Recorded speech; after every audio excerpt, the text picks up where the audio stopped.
amahoro amahoro cyane umeze wese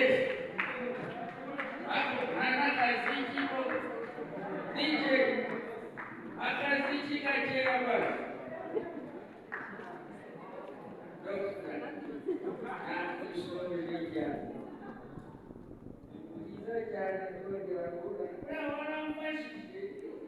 Dr. yamfashije kuri proje yanjye nari mfite iyo gitabo nyine bya bitabo babanje badusaba ndamubwira nti mfite igitabo ndi gutegura kijyanye n'ibyo nkora nari mfite ubwoba bwinshi cyane bwo guhitamo ushaka gufata ibintu nyine ntabasha kuba nakora ndangije nakubwira nti ariko nshobora gufata niteze ivuga akamaro k'urwenya mu kugabanya stress ku bantu baje guseka urabyibuka turibuka inyuma hahandi urambwira uti bikore nangira inama yuko mugura igitabo cyarakiriwe twari dufite graduation ejo bundi ibintu byigishije cyane buriya no kutanywa inzoga ariko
ariko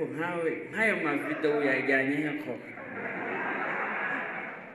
baba barimo biri ubacamo hagati gushyiramo amavidewo bafata amashusho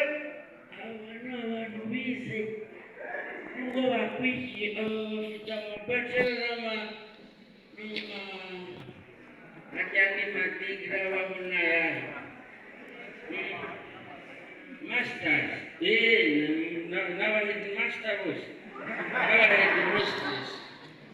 hanyuma rero nanjye nize clinical psychology okay ngiye kuba nanize clinical psychology kuko iyi kariyeri mureba ahangaha numva rusine tumaze 2020 icyo gihe nigaga i Butare nkazi Kigali nje mu kazi bigoye cyane nabanje no kubura uburyo nzajya nzi nasiba isomo rya Sebatukura akavuga ati wowe ndaguhaze zero noneho nagira ngo ndatatse gato akambwira ati ntuko utazi witwa Gashema kuri natume hariya arakomeye noneho umunsi umwe turi muri covid ibiraka byarahagaze urumva narabuze ukuntu nyine mbikora gira amahirwe njya kubona mbona nyogokuru wanjye arapfuye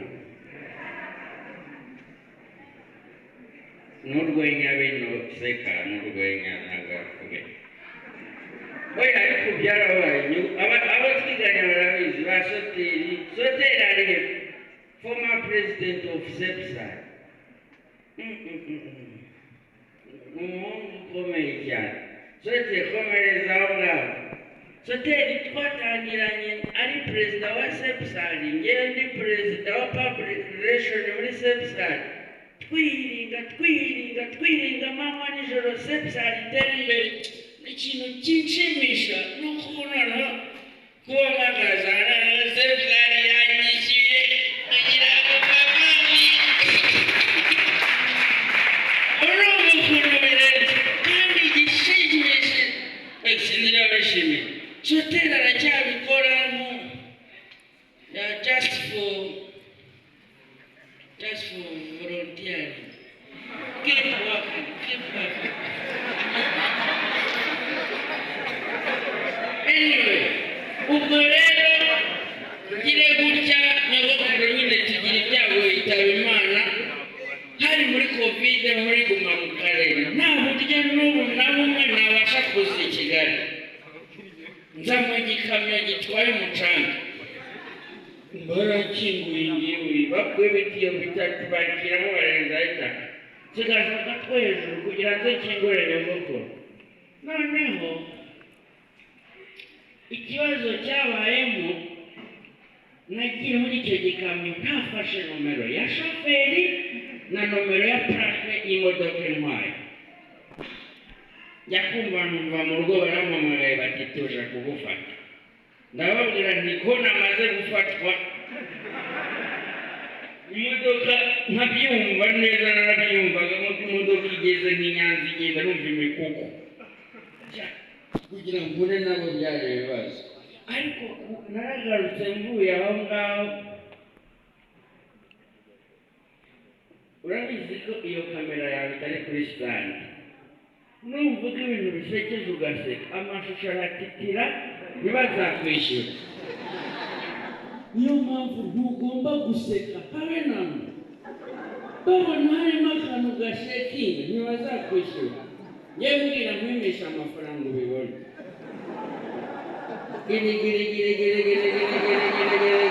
biratitiye ntuzishyurwa daya. Wowe ni amafoto nkimisha akazi abafotogarafe mupfana iki n'umwanda ko aba batipe agufotora wambaye neza ibintu bisa neza wamwakaga amafoto akakubwira ngo yagiye kuyahanaguza kandi nari nambaye ikote shati.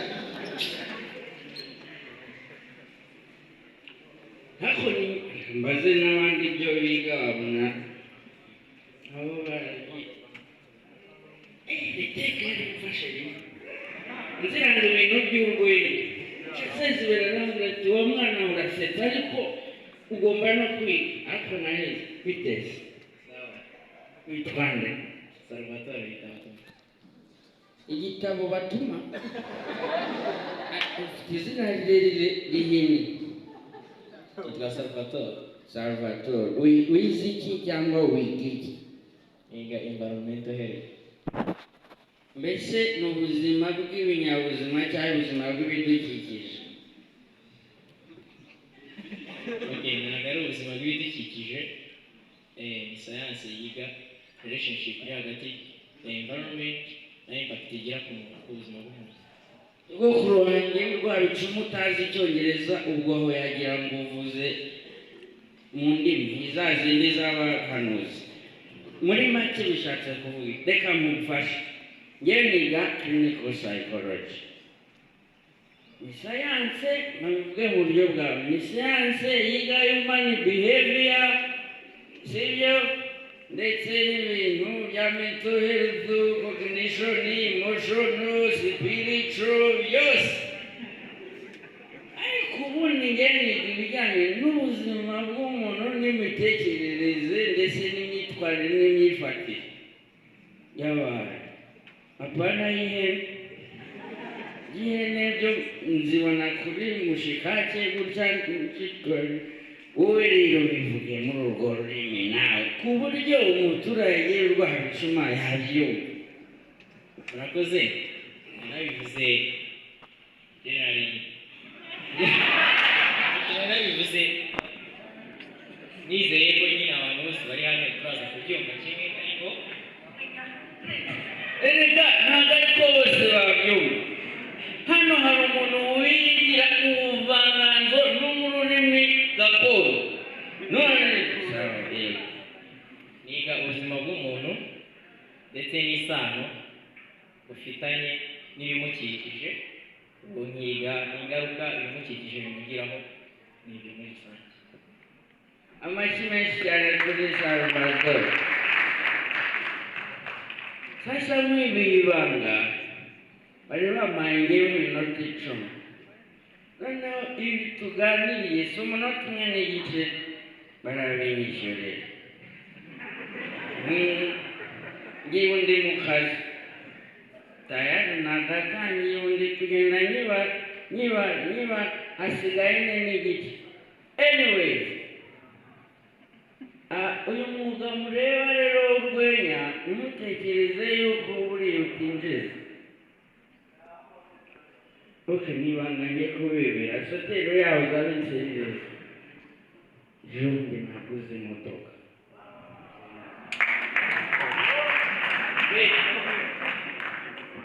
ntabwo nasoza kwishyura ariko nanayiguze umva simbabeshye nawe ukiga ufite inzozi zo kugura imodoka ni depanse umva mubwiza ukuri mama niba uyifite umenye urongeye ku bana bawe ntibazajya bakubaza ngo ufite abana bawe iyo bati ufite abana batatu n'imodoka irakonsoma we esanse noneho nagiye guturikana mbangura ubungu mva mu rugo ndiye abiri ni ideni kandi nanjye kubabwira kuri iyi modoka irakonsoma cyane niyo mpamvu njyewe imodoka rero nagize ibyago iranashaje nubwo rero ngejeje mu rugo nzi ko mfite gahunda ya saa kumi n'ebyiri za mu gitondo mpamagara umukanishi ahanga ntihagere saa kumi n'umfashe tuyatse cyane ndashaje izo mpamvu ibintu by'imodoka batari kubishaka cyane ko nyine bazibona zigenda ubonye se mbaganiriza ibintu by'amasomo batasekaga mbaganiriza ibintu by'amasomo rero ko badaseka mbangize gutya rero mbe ngiye Butare bwa mbere nibwo nari mpagiye bwa mbere mbangiye muri resitora imwe hariya yahariya mu kigo barambwira bati igifu ni 25 navuga nti ukigura cyangwa kukigurisha ikinyagwa cy'indwa cy'inyama maze ntibirise kandi mbikuremo mu yamba barambwira bati oya ni agakarita bariraho kitwa milkadi nuke nabo nta 25 yari mfite pe kuko ejo reka mbabwire ubu yambonye kuri afishe ya hano atekereza ko mfite amafaranga ibindi kubikora ko mbyiga ntagaruka ari amafaranga hanyuma tugaruke ku by'igifu nta mafaranga 25 nayo mfite kuko ejo ndinya no kukiriyaringa ibintu byanjye kugira ngo bazajye kuri lisiti y'abazakora graduation barambwira bati ni gute amafaranga ya mbere nashyize mu rwenya rw'icyanga amasomo atangiye kugenda avamo ni gute ibintu bya registration ya mbere bari 60 nayishyuye mu byiciro 6 dimiri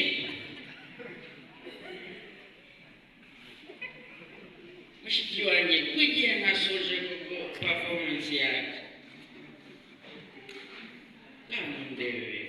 ubundi kuvuga ibintu bibi koko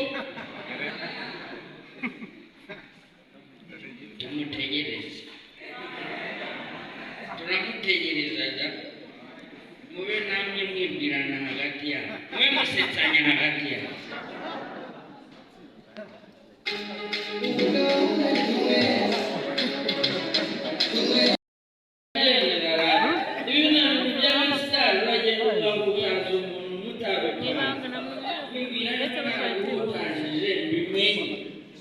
none se nturanye nawe nakumenyeho amazi wenda amaze gukoropa ese wenda nahuriye nawe wenda mu kabari sinishyura dupfa umugore mbimenye ndacyari umuto sinashaka bombo bari aya mafaranga bikagaragara ko nayakoreye ko niba napanze ibintu byanjye bo bashizemo sote ndekere nkomeze tena nabaganiriza mwiganiriza urubyiruko bigenzi banjye bashiki banjye urabizi yuko ubu ngubu hano hantu uhari ariko uhari inshuro ebyiri reba muhari mu kiraro muri kwibona se nuko ungana ariko nk'inda nayikuye byeri oya tunywe resi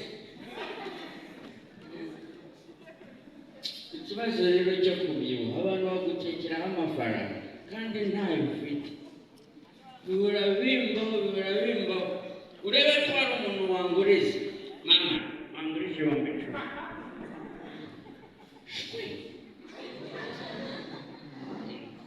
ahandi mwari mumeze neza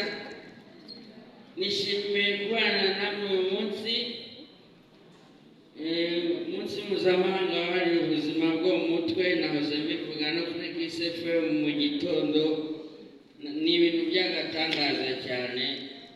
dukomeze tubungabunge ubuzima bwo mu mutwe kandi tugira ngo twese tubifate nk'uburenganzira bwa buri umwe niwumve yuko mugenzi wawe wamuhutaza kubera impamvu runaka nawe kandi abifate gutyo tunagerageze no kubibwira n'abandi kandi ubwo ngubwo njye ubutumwa bwanjye n'ubwo ryanjye ryarwenya nta bintu by'ubutumwa bwahereye mu gitondo bwari ubutumwa mugezweho na Solid Mind mugezweho na Habisi mugezweho n'iki shwe manyishyure nisabire murakoze cyane